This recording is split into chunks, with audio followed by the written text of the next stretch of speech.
Hello there. This is an old Martin Shenedoah, not to be confused with the newer Shenedoahs that are coming out. And see my big old belly. It's all right. You just have to deal with it. They're not to be confused with the newer Martins that come out of Asia. This is the original Martin Shenedoah guitars, and they are made in USA, or were. I don't know if the camera will pick it up or not, but if you look, well, it's not showing it, but it says right on the bracing, made in USA. It's a friend of mine's guitar, good friend of mine, and it has never had anything done to the fret since he's got it. He's had it for a very long time.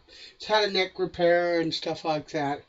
But you can't see them, and this camera is not good enough. If I zoom in, it doesn't show the detail, but there are some very deep gouges from the strings. All down to, I guess, what is that? 5th fret, 6th fret. Uh, and that's pretty much cowboy chords and capo range. And that's where all the money's made. Nobody's making any money after here anyway. Just most people aren't anyway. Uh, and so what I need to do, I've already taken measurements of his action so that I know his action at the nut, his action at the 1st fret, his action at the 12th fret, what the relief was in the neck, all of that. So I can put this instrument exactly the way he had it, put it back. And I've straightened the neck as much as I can from about the 12th fret to the 1st fret. Everything's flat and level, and then there's quite a bit of drop off here. So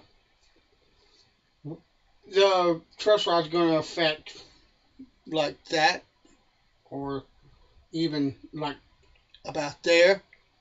It'll actually probably affect all the way to where the body and the neck join, but it's not going to affect a whole lot in the first couple of frets, but right around in there. So I can spin the truss rod until I'm dead. It's not going to make any difference up here.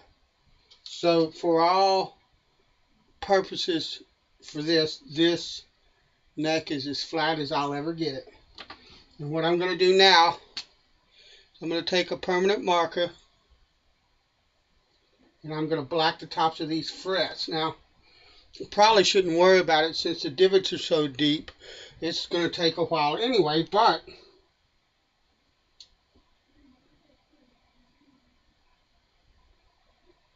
I'm going to go ahead and do that. Now, this, a lot of people would say, well, don't make sure you match the fretboard. Well, if you can't draw a straight line, then maybe you should think about something besides guitar repair. But now when I go to recrown these frets, I will mask the fretboard then, because I don't want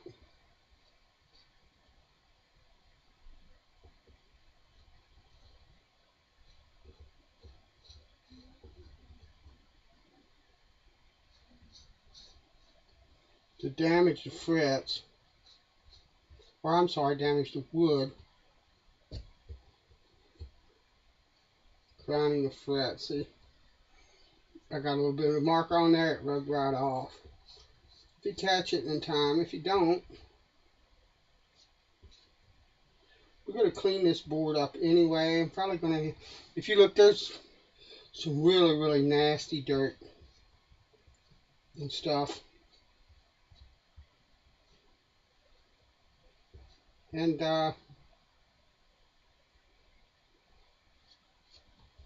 it seriously needs to be cleaned. So we're gonna go ahead, while we've got the strings off of it, once we crown these frets, once we get these frets level, and we crown them, then we will do some cleaning on this fretboard. I've got I don't know if you can see, but the strings are still attached at the bridge. These are elixirs, and I'm not charging anything for the work. Just if I were to have to spend money, like to buy frets, because the frets were just, there weren't enough of them there, and they needed to be replaced, that kind of deal, then I would just charge what it cost. So I don't have $16 for a set, or $13 for a set of elixir strings, and quite frankly, he doesn't either. So we're going to try to save them. I don't know if that will happen, because when you loosen up strings and tighten them and loosen them and tighten them and loosen them and tighten them, what I'll have to do to do the nut work and stuff like that, they tend to break. What I have here for a leveling beam is I have an old piece of a plain body, and I have made sure that it's true and flat. And it's got 320, I believe, and you can see the sandpaper's been used quite a bit for all kinds of things. But that's what we're going to use to level this. And now people go, well, you really need to support the neck. You need one of those jigs Dan Erlewine uses and all of that. Otherwise, or you need to level the frets in plane position, and otherwise the neck will flex and stuff like that. Well, Dan Erlewine's jig,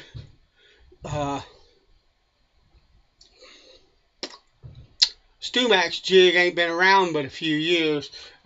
This is the way it was done for hundreds of years, basically. A guitar neck will flex if you just push on the headstock when you're playing. There ain't a lot you can do to stop that. But this tool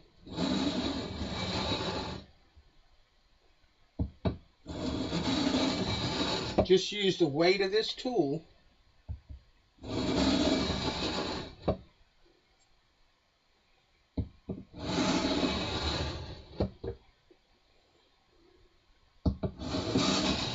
and I really need to get rid of the nut, but someone has glued this nut on here with about 900 pounds of super glue, and it ain't coming off anytime soon without breaking it. And I am not, let me move this just a hair, I am not breaking that nut. Actually, let's go this way. I just like to.